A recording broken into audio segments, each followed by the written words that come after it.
240 ساڵ پێش ئێستا بەهۆی کێشەیەک لە نێوان دوو بنەماڵەدا لە گوندی دەرگەرەی سەر بە ناوچەی خۆشناوەتی کە سوکاری یەکێک لە بنەماڵەکان کۆچی کرد بۆ ناوچەی دێگەڵە و بۆ خۆشەویستی گوندەکەی خۆشیان ناویان نا دێگەڵە. ئەو بنەماڵەی لە دێگەڵە نیشتەجێبوون لەو باوەڕەدا بوون کە کۆتایی دێت بە نەخۆشیەکانیان، بەڵام لە دوای ئەو کۆچیان بۆ دێگەڵە چەند جارێکی تریش بە تایبەت لە سەردەمی شەڕی ناوخۆدا بەهۆی ئەوەی لە بەرەی پێشەوە بوون لەو شەڕەدا زۆرترین زیان بەر هاوڵاتیانی ئەو ناوچەیە کەوت.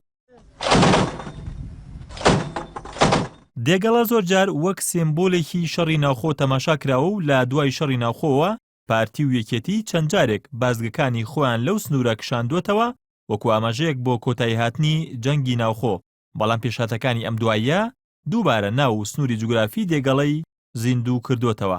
لە دوای جەنگی ناوخۆ و لە ماوەی چەند مانگی ڕابردوودا دووهەمین ئەو ڕووداوە سیاسیانەی کە لە سنووری جوگرافی ئەو ناحیەیە ڕوویانداوە ئاماژەیەک بوون بۆ ئەگەری سەرهەڵدانەوەی دوو ئیدارەیی لە هەرێمی کوردستان.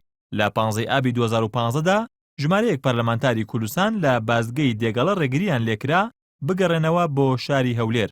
بە هەمان شێوە لە دەی تشرینی یەکەمدا دوای ئەوەی چەند هێزێکی سەر بە دەستگای پاراستنی پارتی دموکراتی کوردستان نووسینگەکانی هەولێر و دهۆکی NRTیان داخست و کارمەندانی ئەو کەناڵیان لەو سنوورەدا ئاودیو کردەوە بۆ دێگەڵە.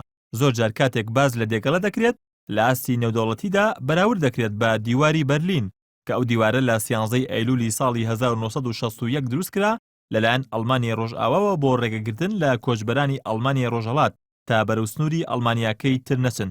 ئەم دیوارە بوو بە سیمبولی شەڕی سارد، بەڵام دوای کۆتایی هاتنی شەڕی سارد لە ساڵی 1989 ڕوخێنرا. دوای یەکگرتنەوەی دوو ئیدارەکەی هەرێم ناحیەی دێگەڵە خرایە سەر قەزای کۆیە و بوو بە پێنجەم ناحیەی سەر بە کۆیە، بەڵام تا ئێستاش فەرمانگەی ئاوی دێگەڵە هێشتا نەخراوەتەوە سەر کۆیە. دێگەڵە لە ساڵی 1934ەوە بڕیار درا بکرێت بە ناحیە و لە ساڵی 1974 یەکە کاریگەڕیەکانی بۆ دامەزرێنرا. لە سەردەمی دەسەڵاتدارێتی بەعزدا 5 جار ناحیەی دێگەڵە سووتێنراوە. ناحیەی دێگەڵە بە دووری 40 کیلۆمەتر کەوتوتە خۆرهەڵاتی پارێزگای هەولێر و بە دووری 30 کیلۆمەتریش کەوتوتە خۆرئاوای قەزای کۆیە. لە ڕووی ئیداریشەوە سەر بەو قەزایەیە.